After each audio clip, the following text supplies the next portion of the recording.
Hello guys, இன்னைக்கு நம்ம பார்க்க போறது டீலிங் வித் மெக்கடோனா sister is a breeze episode 12 தான்.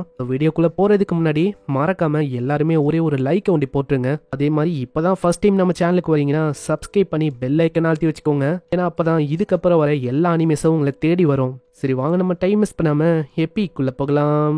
எப்பிக்கோட ஸ்டார்டிங்லயே நம்ம மீவாவை காட்டுறாங்க. அவ ஏதோ ஒரு ஷோகி மேட்சுக்கு போயின்னு இருக்க போல. அங்க போகும்போதே பின்னாடி ஒரு குரல், மீவா. அது வேற யாரும் இல்ல, அது அவங்க 3 பேர் தான். இந்த இடத்துல மேட்சுக்காக அவங்க குட் லக் சொல்றாங்க. மீவா கவலையப்படாத, நாங்க வீட்டுக்கு போயிட்டு உங்களோட மேட்சை பாக்குறோம். உன்னோட லைஃபை கொடுத்து போராடு, டைட்டில விட்டு கொடுக்காத. ஆனா மீவா போகும்போதே சொல்றான், நான் இதுக்கு மேலேயும் டைட்டில் நினைச்சு கவலைப்படல. ஆமா என்ன சொல்ல இருக்க, அதாவது நீ இந்த மாதிரி டைம்ல ஜோக்லாம் பண்ணக்கூடாது. அப்புறம் எதுக்கு இந்த மாதிரி மேட்சஸ் நீ கண்டினியூ பண்ணும், அது என்னால சொல்ல முடியாது. அங்க மீவா இப்படி சொல்லிட்டு போகும்போது யூ சொன்ன விஷயம் அவங்க ஞாபகம் வருது.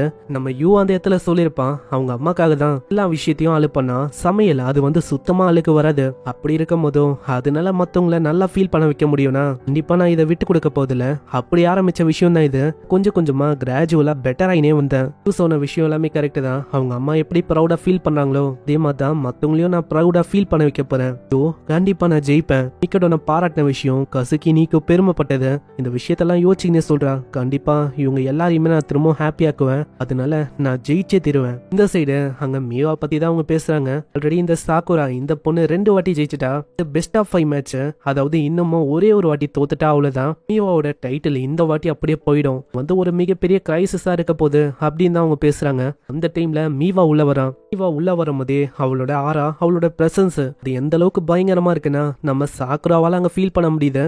பிரசன்ஸ் இது வந்து அதே தான் ஸ்டார்டிங்ல மீட் பண்ணும்போது ஃபீல் பண்ண அதே பிரசன்ஸ். அது என்ன மாதிரி இல்ல, இது ரொம்ப டிஃப்ரெண்டா இருக்கு. சீன் அப்படியே பாஸ்ட் போது சாக்குராவோட பாஸ்ட் காட்டுங்க. சாக்குரா அங்க நிறைய பேர் கூட விளையாடுறதுக்கு ட்ரை பண்றா. ஆனா விளையாடும் போது எல்லாமே அங்க நாசமா தான் போகுது. விளையாடும் போது சொதப்பி விட்டுறான், இல்லைன்னா ஏதாச்சும் ஒரு விஷயம் உடஞ்சு போயிடுது. அதனால போகும்போதே அந்த குழந்தையும் சொல்லுது, சாக்குரா உண்மையை சொன்னா எல்லாத்துலயுமே கேவலமா இருக்கா. சாக்குராக்கு இன்னமா தான் எதுலையுமே அவளுக்கும் டேலண்டே இல்ல. ஒரு நாள் அவங்க அப்பாவும் சொல்றாரு, வாமா சாக்குரா நம்ம தாத்தா பாட்டியோட வீட்டுக்கு போகலாம். அவ ஏதோ ஒரு விஷயத்த வஞ்சுன்னு இருக்கா. தாத்தாவும் பின்னாடியே வந்து சொல்றாரு, சாக்குரா பார்க்கும் போதே நல்லா சொல்ல முடியுது அது ஒரு லவ்லியான ஜிராஃபி தானே, அது ஒரு கேட்டு. இப்படி இவ சொல்ல தாத்தாக்கு என்ன சொல்லணும் தெரியல. அங்க அப்படியே டாபிக்க ஒரு மாத்த பாக்குறாரு. தாத்தா கூட ஷோகி விளையாட வரியாமா, நான் ரொம்ப சேடான மூட்ல இருக்கேன், கூட யாருமே விளையாடுறது இல்ல.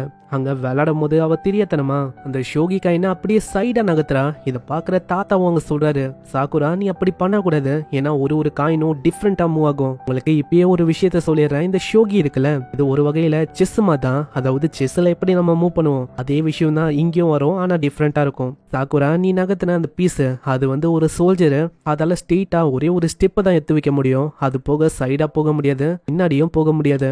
ஆனா ஒரு விஷயம் இருக்கு தெரியுமா, இந்த சோல்ஜர் அது எந்த ரீச் பண்ணிச்சுன்னா அவ்வளவுதான், அது ஒரு பவர்ஃபுல்லான பீஸா மாறிடும். மாதிரி ஆர்வமா சொல்ல அங்க பாட்டிமா பயங்கரமா கத்துறாங்க.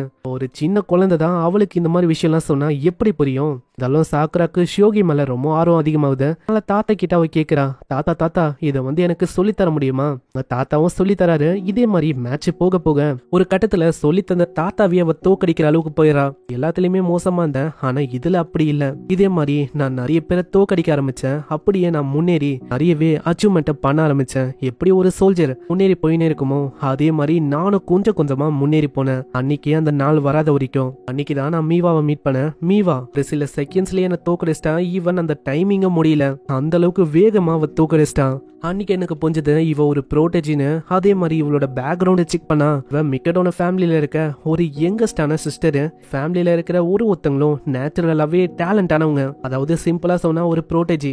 எனக்கும் ரொம்ப ஆர்வம் அதிகமாச்சு. நான் அவ பின்னாடி ஃபாலோ பண்ண ஆரம்பிச்சேன். ஏன்னா அவளும் என் ஏஜ்ல இருக்க ஒரு பொண்ணு தான். அப்படி இருக்கும் போது எப்படி எங்க 2 பேருக்குள்ள எவ்வளவு டிஃபரன்ஸ் இருக்கும், ஹியூஜா. அன்னைக்குதான் எனக்கு புரிஞ்சது நான் போற எஃபோர்ட் இது வந்து சுத்தமா பத்தாதுன்னு.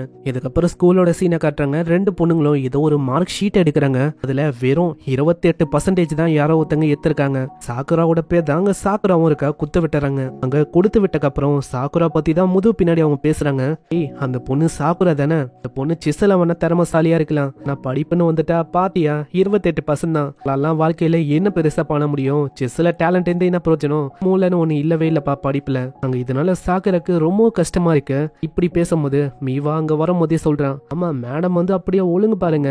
யோகி மேட்ச் பொறுத்த வரைக்கும் அவ அவளைக்கும் தோக்கவே இல்ல. போன வாட்டி எதுவும் என்கிட்ட தோத்தான். இதுவே உன்னை பத்தி சொன்னா நீ வந்து எல்லா முறையும் தோத்து தானே போன, அப்படி இருக்கும்போது மெமரியை பத்தி நீ பேசுறியா? வாய விடுறதுக்கு ஷோகியோட இதை நீ மெமரைஸ் பண்ணலாம். இப்படி அங்க இன்னமும் கிளிக்க ஆரம்பிக்க அவங்க 2 பேரும் ஓடியே போயிடறாங்க. அங்க சாக்குரா கிட்ட இதை பத்தி சொல்லான்னு வரா. ஆனா சாக்குரா ஆல்ரெடி அழுதுன்னு இருக்கா. அம்மா என்ன ஆச்சு? நான் உன்னை அழுவ வச்சிட்டேனா? நீ நினைக்கிற மாதிரி இல்ல. இவளை எப்படி நான் சந்தோஷமாக்குது?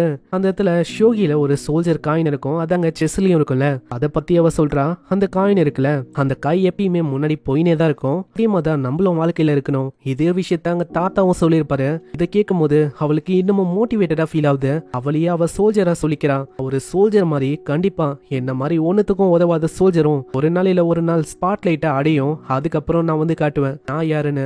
அதனால இன்னில இருந்து நீதான் எனக்கு ரைவல். தேவையில்லாம பேச்சு கொடுத்து இந்த மாதிரி ஒரு வீடியோ கிட்ட வர மாட்டேங்கினேன். இதுக்கப்புறம் மேட்ச் ஆரம்பிக்குது. அங்க மேட்ச் ஆரம்பிக்கும் போது பேக்ரவுண்ட்ல சாக்குரா நம்மளுக்கு சொல்றான். அதுக்கப்புறம் மீவா என்ன அவளைக்கும் கண்டுக்கவே இல்ல. அப்படி கண்டுக்கலனாலும் நான் விடவே இல்லை. அதுக்கப்புறம் பாருங்க, இந்த இடத்துல நான் இப்ப அவ கூட இருக்கேன். இப்ப என்ன அவ பார்த்தே ஆகணும். ஏன்னா அந்த அளவுக்கு சீரியஸான மேட்ச் இது. அந்த மேட்ச போகுது. மேட்ச் எந்த அளவுக்கு இன்ட்ரெஸ்டா இருக்குன்னா, யாரு தோக்க போறா, யாரு ஜெயிக்க போறாங்க எதையுமே அங்க சொல்ல முடியல. அவ்வளவு சீரியஸா போயின்னு இருக்கு. மேட்ச் ரொம்ப சீரியஸா போகுது. அங்க தாத்தா சொன்ன விஷயம்லாம் அவளுக்கு ஞாபகம் வருது. உனக்கு தெரியுமாமா, சோல்ஜர் அது அந்த அளவுக்கு வீக்கானது இல்ல. நீ அப்படியே பிரசன்ட்க்கு வந்து அங்க ஒரு பயங்கரமான மூவ் பண்றா. அங்க வெறுமா அவளோட வாயை லிக் பண்ண அதுலயும் அவங்களுக்கு தெரிஞ்சது அங்க மீவா தான் ஜெயிக்க போறான்னு. அதே மாதிரி மீவா ஜெயிக்கவும் செய்யறான். இதே மாதிரி பிரஷர் அவங்க 2 பேருக்கும் அப்படி இருக்கு. ஆனா அப்படி இருந்தும் மீவா ஒரேடியா 2 மேட்ச் ஜெயிக்கிறா. இப்போ கடைசியா ஒரே ஒரு மேட்ச் தான் இருக்கு. அந்த மேட்ச்ல யாரு ஜெயிக்கிறாங்களோ அவங்களுக்கு தான் மீவாவோட டைட்டில். இந்த சைடு அவங்க 2 பேருக்கும் நம்பிக்கை இருக்கு. கண்டிப்பா மீவா ஜெயிக்க தான் போறான்னு. பக்கம் நீக்கோக்கு ரொம்ப ஆசையா இருக்கும் அங்க போய் சீர் பண்ணலான்னு. ஆனா என்ன விஷயம், அங்க அவ பயங்கரமா கத்தி விட்டா. உங்களுக்கு ஏகப்பட்ட வேலை இருக்கும், அதை பண்ணாம நீங்க சீர் பண்ற அப்படி இப்படின்னு சொல்ல இருக்கீங்க. இன்னொரு பக்கம் நம்ம ஆளு வர பயங்கரமா ட்ரெஸ் எல்லாம் போட்டு நம்ம இங்க இருந்தே சீர் பண்ணலாம் அப்படின்னு சொல்றான். மத்தவங்களையும் கூப்பிடுறான். ஆனா அவங்க பயங்கரமா கத்தி விட்டுறாங்க. ஒரு பக்கம் டைட்டிலுக்கான கடைசி மேட்ச் ஆரம்பிக்குது. இன்னொரு பக்கம் நீக்கோ இன்டென்ஸா அங்க சண்டை போட்டு இருக்கான். நீக்கோ சண்டை போடும் போது சொல்றான், அவளே இந்த அளவுக்கு போராடும் போது நான் போராடக்கூடாதா?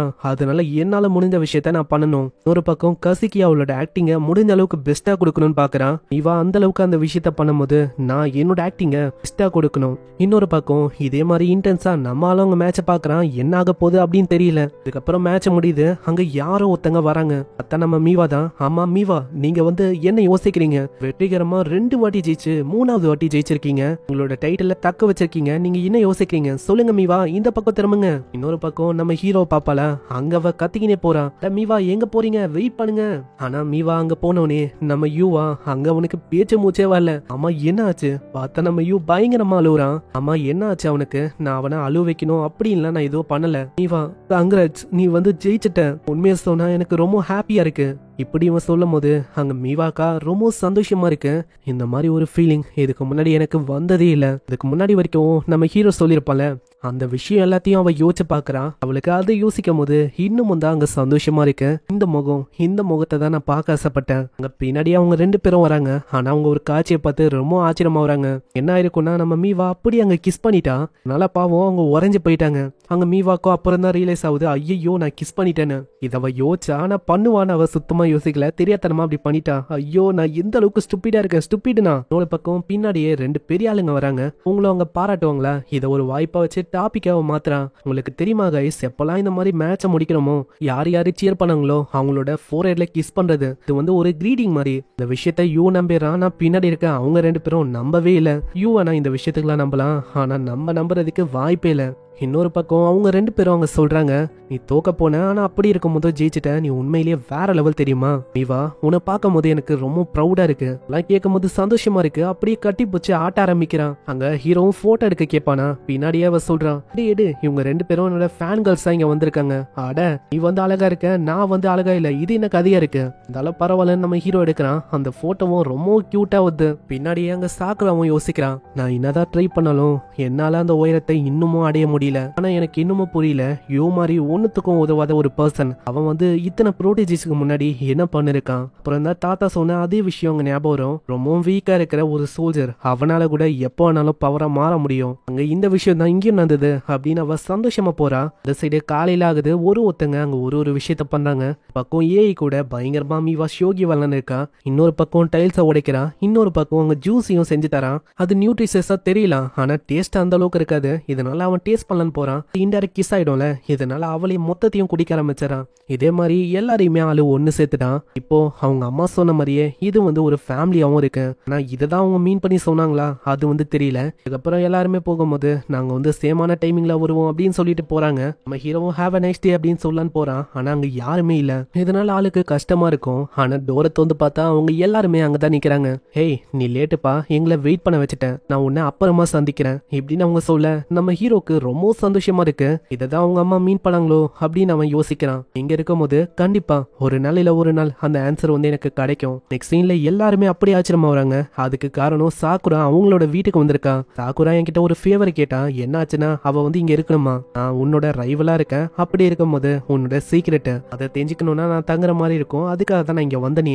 அட நீ எதுக்காக இங்க வரணும் அப்படின்னு எல்லாருமே ஆச்சரியமா வராங்க. இங்கே இந்த எபிசோட முடியுது. இந்த எபிசோட இல்ல டோட்டலா இந்த அனிமையோட சீசன் 1 முடியுது. இதுக்கு சீசன் 2 அநேகமா கண்டிப்பா இருக்கும். கடைசியில அந்த சாக்குரா அந்த பொண்ணு வந்திருக்கா. அப்படி பார்த்தா இருக்கதான் செய்யும். நானும் எவ்வளவோ சர்ச் எல்லாம் பண்ணி பார்த்தேன். அதுல எனக்கு தெரிய வந்த விஷயம் இருக்குது. ஆனா எப்போ வரும் அது தெரியல.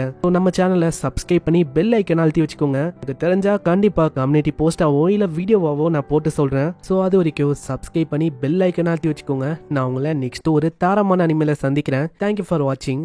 சைனரா.